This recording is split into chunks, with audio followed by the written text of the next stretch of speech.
Hello student, good morning. देखिए, हमारा जो टॉपिक था लास्ट क्लास में जो हमने डिस्कस किया, तो वो टॉपिक था वाटर एब्जॉर्प्शन। वाटर एब्जॉर्प्शन के मैकेनिज्म थी, वाटर एब्जॉर्प्शन के पथ थे।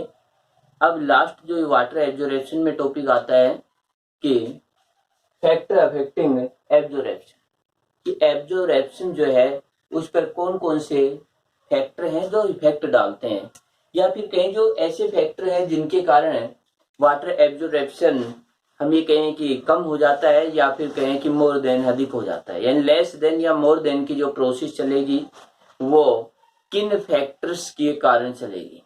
अब जो फैक्टर हैं उनमें से हम बात करें तो देखिए, मेनली हमारे सिलेबस के अकॉर्डिंग 4 फैक्टर है, लेकिन मैं बता देता हूँ इसके साथ ही जो ट्रांसपिरेशन की प्रोसेस होगी उसके फैक्टर भी इसके साथ ही इंक्लूड होते हैं, क्योंकि ट्रांसपिरेशन की प्रोसेस जितनी इंक्रीज होती है तो वाटर एब्जॉर्प्शन भी इंक्रीज होता है।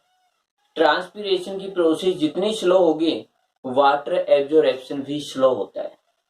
तो यहाँ पर देखें तो अब देखिए, वो भी फैक्टर हम यूज में ले सकते हैं और ये भी ले सकते हैं, यानी दोनों ही कंबाइंड रूप से हम कहें कि एब्जॉर्प्शन को इफेक्ट करने वाले फैक्टर हैं। अब यहाँ पर जो फर्स्ट है वो है available soil water, second factor soil aeration, third factor है सोयल टेम्परेचर, और फोर्थ फैक्टर है कंसंट्रेशन ऑफ सोयल सॉल्यूशन। ये 4 फैक्टर है। इनमें से फर्स्ट देखिए अवेलेबल सोयल वाटर। सोयल जो है, उस सोयल में जो वाटर अवेलेबल है वो एब्जॉर्प्शन पर इफेक्ट डालेगा। ये कॉमन सी बात है कि वाटर का एब्जॉर्प्शन सोयल से हो रहा है, तो सोयल में कितना वाटर है इसके कारण ही जो एब्जॉर्प्शन होगा। यदि सोयल में वाटर बिल्कुल ही ये कहें कि लगभग 0% के आसपास है तो एब्जॉर्प्शन 0 हो जाएगा, होगा ही नहीं, सोयल में वाटर ही नहीं है। यदि सोयल के अंदर हम ये कहें कि जो वाटर रहता है वो ये कहें कि नॉर्मली जो रहता है कि एक फेवरेबल वाटर जो है वो सोयल के अंदर प्रेजेंट है, तो इसका मतलब एब्जॉर्प्शन भी बहुत अच्छे से होगा। इसी के बेस पर देखिए 2 टर्म्स हैं, उनको यहाँ पर यूज कर रहे हैं। ठीक है, वाटर एब्जॉर्प्शन कैसे होगा सोयल के अंदर जो है, तो यहाँ पर फर्स्ट है फील्ड कैपेसिटी या वाटर होल्डिंग कैपेसिटी, दूसरा है percentage wilting percentage, permanent wilting percentage. तो यहाँ पर देखिए परमानेंट विल्टिंग परसेंटेज और फील्ड कैपेसिटी, इन दोनों पार्टों को देखिए समझिए कि जैसे हम ये कहें ये सोयल का पार्ट है, इस तरीके से सोयल के जो ग्रेनुल्स या पार्टिकल्स जो हैं वो ये है।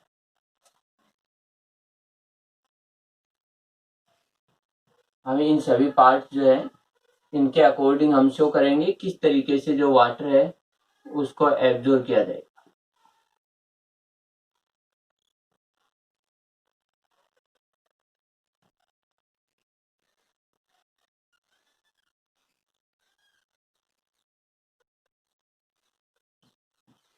अब देखिए कि सबसे पहले बात करें फील्ड कैपेसिटी या वाटर होल्डिंग कैपेसिटी। ये जो सोयल है, इस सोयल में वाटर कितना रुका हुआ है, यानी जहां पर यदि हम बात करें जैसे वाटर की, तो देखिए वाटर यहाँ पर काफी अधिक, जैसे ही रेन होती है तो रेन के समय वाटर जो रहता है वो सोयल की सरफेस पर रन अवे करता है। इस तरीके जब सोयल की सरफेस पर रेन वाटर रनवे करता है तो उसी समय ये कहीं ग्रेविटेशनल फोर्स लगता है, कि ग्रेविटेशनल जो फोर्स रहेगा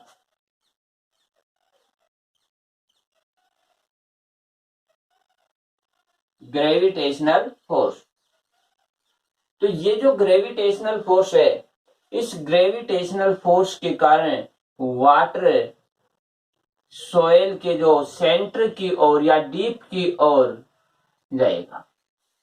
यानी वाटर है, कोई भी हम ये कहें कोई भी जो थिंग्स रहती है वो ग्रेविटेशनल फोर्स के कारण जो रहते हैं सोयल के सेंटर या कहें कि जो अर्थ है उसके सेंटर की ओर जाएंगे। ऐसे ही यहाँ पर सोयल सरफेस पर जो वाटर है वो भी ग्रेविटेशनल फोर्स के कारण सेंटर की ओर जाएगा। लेकिन अब यहाँ पर देखिए ये सोयल पार्टिकल्स हैं, ये इनके बीच में यहाँ पर जो वाटर मॉलिक्यूल्स हैं, यानी ये सोयल पार्टिकल्स हैं, इनके साथ में क्या है, वाटर मॉलिक्यूल्स भी है। अब यहां से जो नीचे की ओर या अर्थ की ओर, ये सेंटर की ओर, या कहें ग्रेविटेशनल जो सेंटर है उसकी ओर जो वाटर मॉलिक्यूल्स जा रहे हैं, इनमें से वाटर मॉलिक्यूल्स जो हैं वो सोयल के अंदर भी रुक जाते हैं, जिनको कैपिलरी वाटर बोलते हैं। तो कैपिलरी वाटर क्या रहेगा कि कैपिलरी वाटर जो है वो ये जो पार्ट रहेंगे इनके बीच में यहां पर अवेलेबल मिलेगा। तो केवल कैपिलरी वाटर तो यहां रुक जाएगा, जो एज है कैपिलरीज है इनमें जो वाटर है जो फिलअप हो जाता है वो रुकेगा, और एक्स्ट्रा वाटर रहेगा वो ग्रेविटेशनल फोर्स के कारण नीचे चला जाएगा। तो यहाँ पर कितना वाटर रुका है उसी वाटर को प्लांट एब्जॉर्ब कर पाते हैं। जो नीचे चला गया ग्रेविटेशनल फोर्स के कारण उसको तो प्लांट जो रहते हैं वो एब्जॉर्ब कर भी नहीं पाएंगे। यदि हम बात करें तो नहीं कर पाएंगे, क्योंकि वो जो वाटर रहता है वहां तक जो रूट जो रहती है वो नहीं पहुंच पाती है। तो इस तरीके से ये पार्ट रहेगा। अब देखिए इसकी यदि हम बात करें कि ये जो पार्ट रहता है ग्रेविटेशनल फोर्स के कारण, तो यही इसका फील्डिंग कैपेसिटी है या वाटर होल्डिंग कैपेसिटी है। तो क्या हो जाएगा, सोयल सरफेस पर जो वाटर है या सोयल में जो वाटर है उस वाटर में से ग्रेविटेशनल फोर्स के कारण जो वाटर जो सेंटर की ओर या कहें कि गहराई डीप में चले गए, वो वाटर मॉलिक्यूल्स है उनको छोड़कर सोयल पार्टिकल्स या कैपिलरी वाटर जो बचता है उस वाटर को ही प्लांट एब्जॉर्ब कर पाएंगे।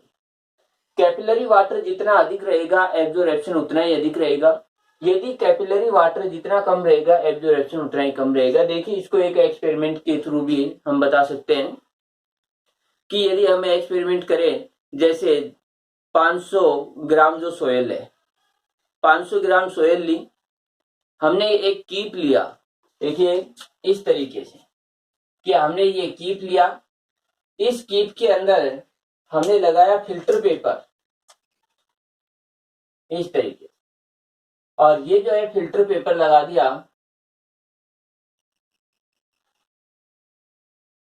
तो ये जो फिल्टर पेपर है, इस फिल्टर पेपर पर हमने सोयल डाली इस तरीके से। अब यहां पर हम इसमें मान लेते हैं कि जैसे वाटर 1 लीटर जो है वो डाल दिया। अब ये वाटर डालने के बाद हम ये कहें कि इसको कुछ टाइम के लिए रखते हैं, तो जो एक्स्ट्रा वाटर रहेगा वो इस फिल्टर पेपर से छड़ करके यहाँ नीचे आएगा, यानी फिल्टर पेपर से फिल्टर हो जाएगा और नीचे एक्स्ट्रा जो वाटर रहेगा वो चला जाएगा। हमने देखा कि 1 लीटर के स्थान पर यहाँ पर यानी 1000 ml के स्थान पर यहाँ पर ये कहें कि जैसे 600 ml यानी 600 ml है वो तो आ गया नीचे। तो इसका मतलब 400 जो ml वाटर है उसको इस मिट्टी ने रोक लिया, इससे अधिक नहीं रोक पाई। तो इस मिट्टी ने 400 ml वाटर को रोका। तो हम क्या कहेंगे कि यहाँ पर जो 500 ग्राम मिट्टी ली थी उसकी वाटर होल्डिंग जो कैपेसिटी है वो 400 ml है। तो प्लांट भी इस 400 को ही एब्जॉर्ब करेंगे। तो वाटर होल्डिंग जो कैपेसिटी है वो जितनी अधिक रहेगी एब्जॉर्प्शन उतना ही अधिक रहेगा। एक तो ये रहा, एक ये रहता है कि वाटर होल्डिंग कैपेसिटी से यदि अधिक हो जाएगा वाटर, यहाँ पर यदि वाटर अधिक है तो भी उसको अधिक को भी एब्जॉर्ब नहीं कर पाएंगे, जैसे कि रेन अवे जो रनवे जो वाटर रहता है उसको एब्जॉर्ब नहीं करते। इसके बाद जो दूसरा आता है परमानेंट वेल्टिंग परसेंटेज। परमानेंट वेल्टिंग परसेंटेज का ये हुआ कि जो वाटर यहाँ पर नीचे आ गया, अब देखिए टेम्परेचर इंक्रीज हो जाता है तो वाटर जो रहता है वेपर के रूप में इन्वायरमेंट में चला जाएगा इस तरीके, वेपर के रूप में इन्वायरमेंट में जाएगा। तो यहां से जो कैपिलरी वाटर था या सोयल के पार्टिकल्स के बीच में जो वाटर था वह वाटर यहां से इन्वायरमेंट में गया। इन्वायरमेंट में जाने के बाद ये कैपिलरी वाटर है ये डिक्रीज हो जाएगा, कम हो जाएगा। अब यहाँ पर यदि बात करें, धीरे धीरे ऐसे ही वाटर है चला जाएगा, तो एक टाइम ऐसा आएगा कि यहाँ पर जो वाटर मॉलिक्यूल्स है वो बहुत ही कम बचेंगे, और बहुत कम वाटर मॉलिक्यूल्स बचेंगे, उनको जो प्लांट एब्जॉर्ब करना चाहेंगे तो इनके लिए हम ये कहें सफिशिएंट नहीं है।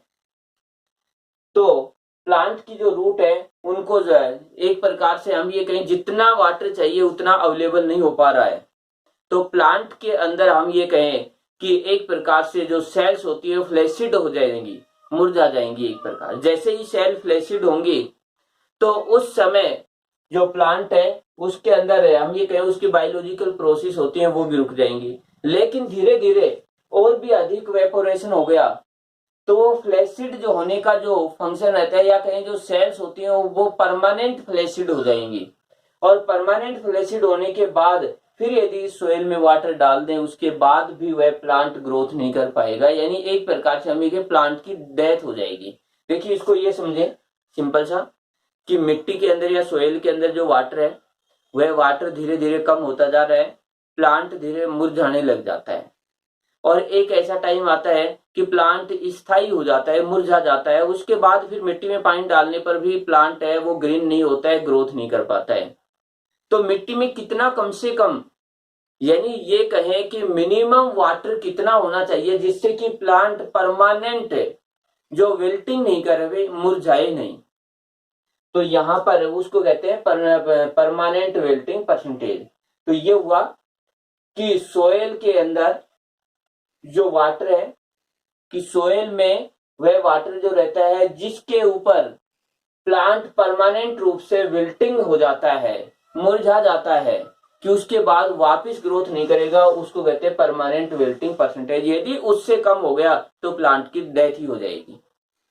तो यहां पर ये कहें कि इससे अधिक होना चाहिए एब्जॉर्प्शन के लिए। देखिए इससे कम हो जाएगा तो प्लांट की डेथ होगी, एब्जॉर्प्शन होगा ही नहीं।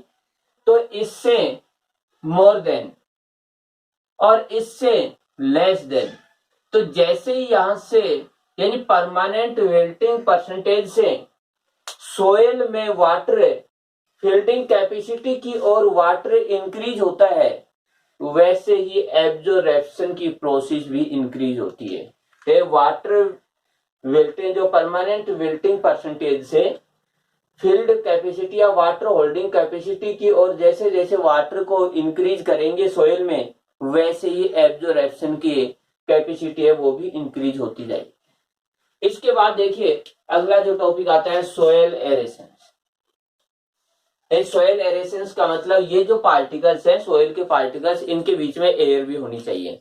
यदि सोयल पार्टिकल के बीच में एयर नहीं होगी तो रूट की ग्रोथ नहीं होगी, रूट की ग्रोथ नहीं होगी, रूट हेयर की ग्रोथ नहीं हो पाएंगी, रूट हेयर भी डेवलप नहीं होंगे। इसका मतलब क्या रहेगा कि यहाँ पर जो रहता है एब्जॉर्प्शन भी अच्छे से नहीं हो पाएगा। तो इस तरीके से हम ये कहें कि यहाँ पर जो सोयल होती है तो उस सोयल के अंदर एयर का होना भी कंपलसरी होता है, यदि एयर नहीं होगी तो भी एब्जॉर्प्शन नहीं हो पाएगा। इसके बाद हम बात करें सोयल टेम्परेचर। तो देखिए टेम्परेचर की बात आए तो कहीं भी बायोलॉजिकल जो भी पार्ट है उनके अंदर 20 से 30 डिग्री सेल्सियस पर जो मैकेनिज्म होती है वो बहुत अच्छे से होती है, 30 डिग्री पर मैक्सिमम होती है। तो ये किसी भी तरीके से आए, जो भी बायोलॉजिकल जो पार्ट रहते हैं या कहें कि जो सेल्स रहती हैं या कोई लिविंग ऑर्गेनिज्म रहता है, उनके लिए 20 से 30 डिग्री सेल्सियस ही एक प्रकार से ये कहें कि अच्छा टेम्परेचर रहता है या फेवरेबल टेम्परेचर रहता है। 30 डिग्री पर कोई भी बायोलॉजिकल मेटाबॉलिज्म रिएक्शन मैक्सिमम होती है। तो वही सिस्टम यहाँ पर है सोयल टेम्परेचर। यदि सोयल में टेम्परेचर 20 से 30 डिग्री रहेगा तो वाटर एब्जॉर्प्शन अधिक होगा। यदि 20 से कम है तो फ्रीजिंग की प्रोसेस हो जाती है, वाटर के मॉलिक्यूल्स आइस में कन्वर्ट होने लग जाते हैं जिनका एब्जॉर्प्शन नहीं हो पाता है। यदि 30 से मोर देन टेम्परेचर है तो इसका मतलब जो प्लांट या सेल्स रहती है उसकी बायोलॉजिकल जो रिएक्शन होती है वो अच्छे से नहीं हो पाती है। इसका मतलब ये रहता है कि वहां पर एब्जॉर्प्शन नहीं हो पाता है, या कहें कि वेपोरेशन इंक्रीज हो जाता है, इसीलिए जो है वो एब्जॉर्प्शन नहीं होगा। तो यहाँ पर ये रहेगा 20 से 30। इसके बाद कंसंट्रेशन ऑफ सोयल सॉल्यूशन। देखिए ये तो एक ऑस्मोसिस पर डिपेंड करता है कि यदि ये सॉल्यूशन है वो कंसंट्रेट है और प्लांट के अंदर जो रूट है इनके अंदर डाइल्यूट है तो वाटर डाइल्यूट से कंसंट्रेट की ओर हो जाता है। तो यहाँ पर ये डिपेंड करता है कि मैक्सिमम जो एब्जॉर्प्शन होता है वो पेसिव एब्जॉर्प्शन होता है, और पेसिव एब्जॉर्प्शन कंसंट्रेशन के अकॉर्डिंग चलता है। तो यदि यहाँ पर कंसंट्रेशन इंक्रीज करेंगे, यानी सोयल में मिनरल कंसंट्रेशन इंक्रीज करेंगे, तो उसी के अकॉर्डिंग एब्जॉर्प्शन डिक्रीज हो जाएगा। यदि सोयल में कंसंट्रेशन डाइल्यूट है या लेस देन है, तो वाटर एब्जॉर्प्शन भी मोर देन होगा, अपोजिट है। यानी यदि ये कंसंट्रेशन है, प्लांट में कंसंट्रेशन इधर डाइल्यूट, एब्जॉर्प्शन अधिक होगा डाइल्यूट से कंसंट्रेशन की ओर, और यदि अपोजिट हो जाएगा तो एब्जॉर्प्शन भी डिक्रीज हो जाएगा। तो इस प्रकार से हम ये कहें, ये मेनली जो 4 फैक्टर हैं, तो ये 4 फैक्टर वाटर एब्जॉर्प्शन के लिए दिए। इसके बाद हमें कहें वाटर एब्जॉर्प्शन का टॉपिक कंप्लीट हुआ। नेक्स्ट जो टॉपिक है वो है एसेंट वाटर सेप। तो आप जो है इसको देखते हैं, accent of shape.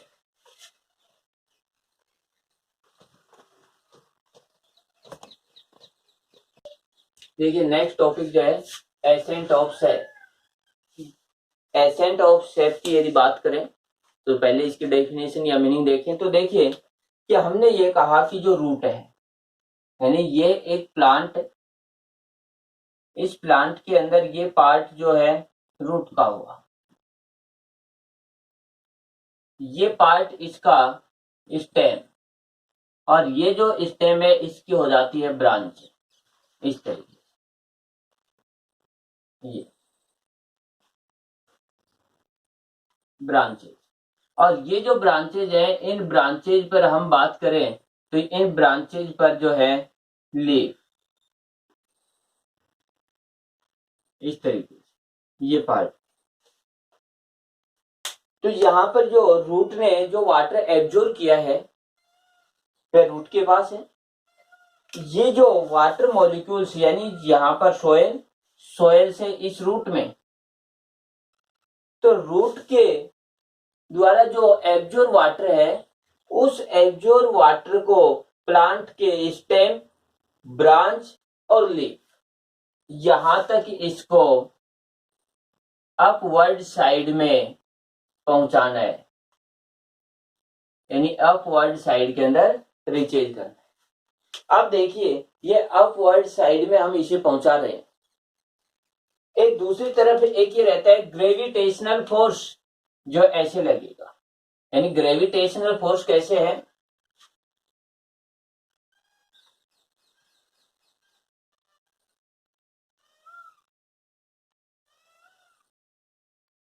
Gravitational force,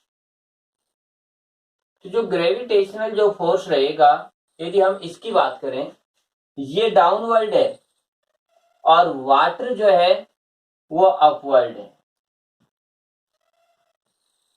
S2।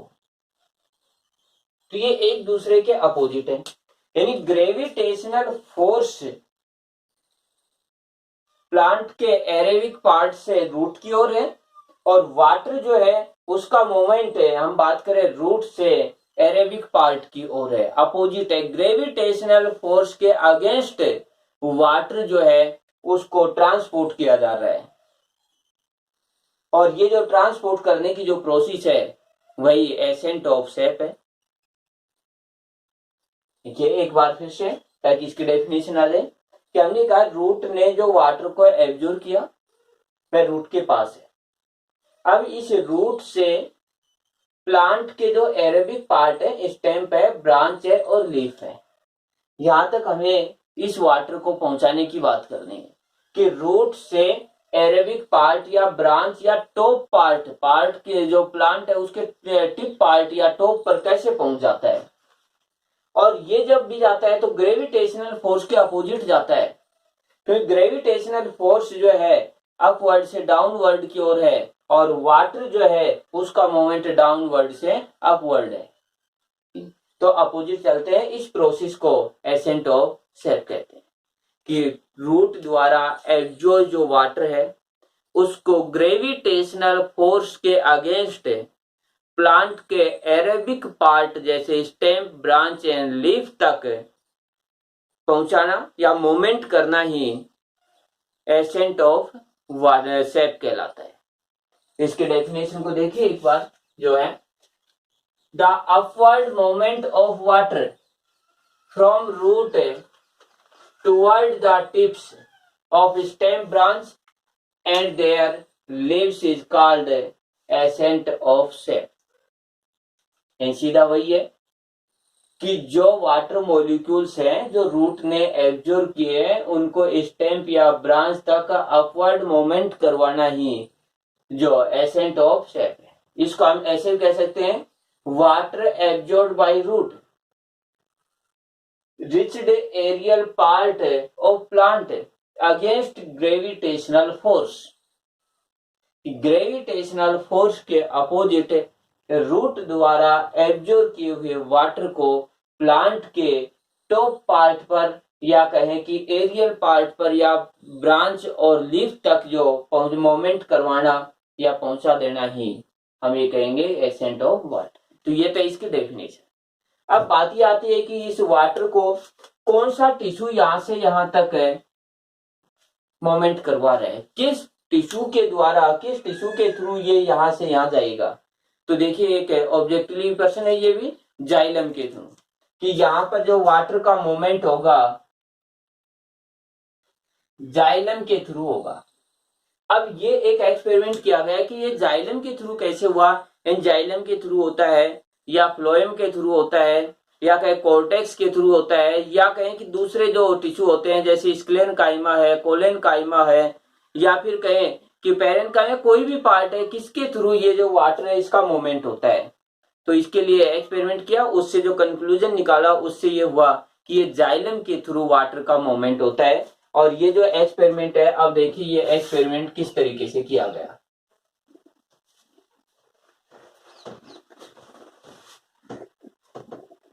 देखिए एक्सपेरिमेंट किया गया बालसम प्लांट पर।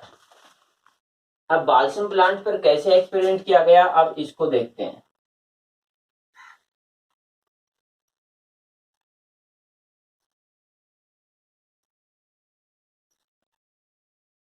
देखिए ये पार्ट है फोर्थ। अब क्या किया जाता है कि यहां पर कि यदि बात करें कि ये जो प्लांट है एक ये इस तरीके,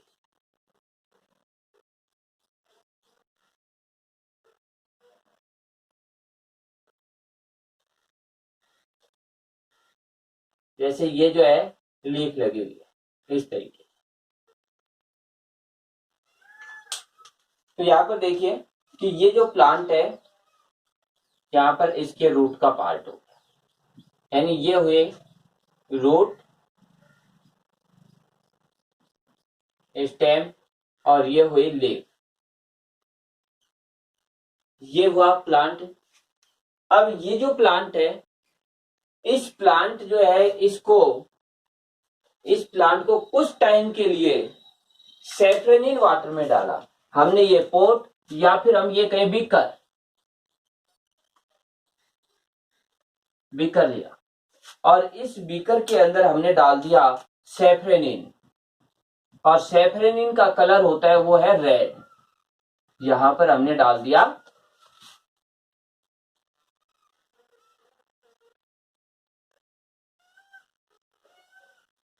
सैफ्रेनिन।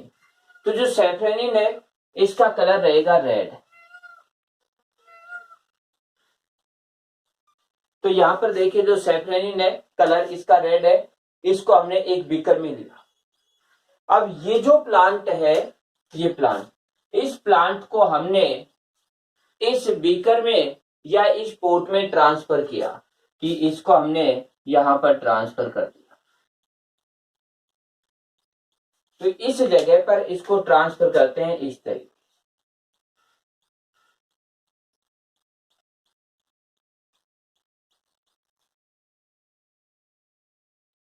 इस तरीके।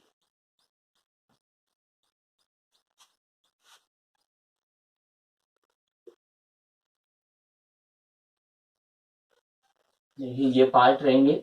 यहां पर हम बात करें तो इस तरीके से जो लीफ है वो रहेंगी।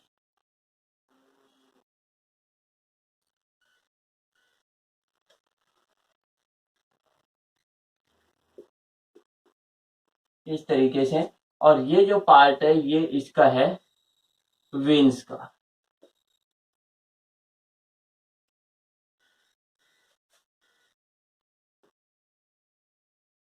लीफ वेन, और ये पार्ट हुआ स्टेम। तो ये जो स्टेम का जो पार्ट है, यदि हम इसकी बात करें तो यहां पर देखिए इस तरीके से,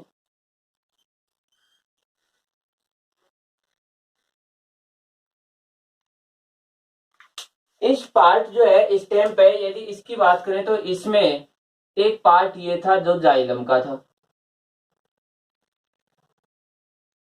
इस तरीके।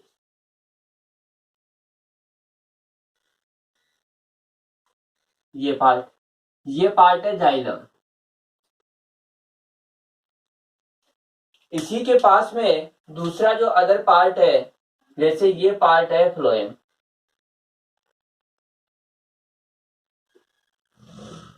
फ्लोएम इसी प्रकार से यहां पर जो है अदर टिश्यू,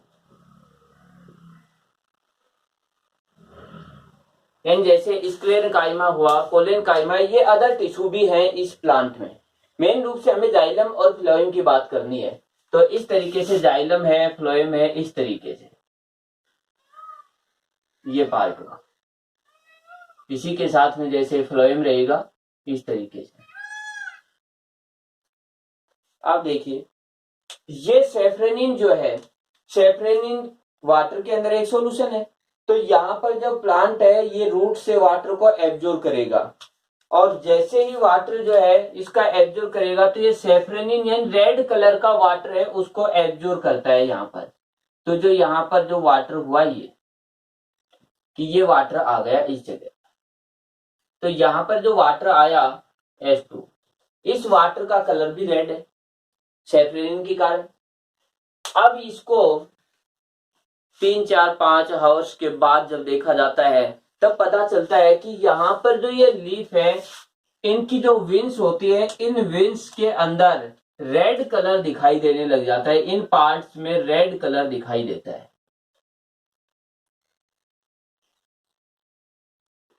रेड कलर दिखाई दिया, लीफ है, इस लीफ के अंदर रेड कलर दिखाई दे रहा है। अब देखिए कि जब ये जो लीफ है इनके अंदर रेड कलर है, फिर इसके बाद इनकी टीएस काटी गई, कि इस पार्ट की टीएस काटी गई, इनकी टीएस काटी गई। तो यहाँ पर टीएस काटने पर पता चला कि ये जो पार्ट है जो हमने जाइलम बताया है, इस जाइलम के अंदर तो रेड कलर का पार्ट है केवल इस जाइलम में, बाकी प्लांट के किसी भी पार्ट के अंदर रेड कलर नहीं था। इस तरीके से जाइलम के अंदर रेड कलर और बाकी प्लांट के किसी भी पार्ट में रेड कलर नहीं है, इस तरीके। अब ये शो हो गया कि जब इसको यहां से काटा गया इस तरीके से, तब देखा गया कि रेड कलर किधर है, इस टिश्यू में, जाइलम में। जब इसको यहां से काट करके देखा गया तब भी रेड कलर जाइलम में, यहां से काटते हैं तब भी जाइलम में, इस लीफ को काटा तब भी जाइलम या कहे विंस के अंदर था। तो इससे ये कंक्लूजन निकाला गया कि जो वाटर जो एब्जॉर्ब किया गया है उस वाटर को रूट से एरियल पार्ट की ओर जाइलम के थ्रू पहुंचाया जा रहा है। अपवर्ड साइड में जो वाटर जो के मॉलिक्यूल्स जो जा रहे हैं वो जाइलम टिश्यू के थ्रू जाते हैं। तो ये भी एक ऑब्जेक्टिवली प्रश्न हुआ कि वाटर जो है इसका डिस्ट्रीब्यूशन, क्या कहे वाटर का जो ट्रांसपोर्ट या मूवमेंट है किस टिश्यू के थ्रू, तो जाइलम के थ्रू। ये हमने एक एक्सपेरिमेंट के थ्रू बताया कि जो बाल्सम प्लांट के अंदर ऐसा एक्सपेरिमेंट किया गया। तो सेफ्रेनिन का कलर रेड था, ये केवल स्क्लेरेंकाइमा और जाइलम को स्टेन करता है, बाकी किसी भी टिश्यू को स्टेन करता नहीं, तो इसलिए रेड कलर हमें यहाँ पर शो हुआ। तो हमें पता चला कि जाइलम है जो वाटर को ट्रांसपोर्ट करने का फंक्शन करेगा, डिस्ट्रीब्यूट करने का फंक्शन करेगा।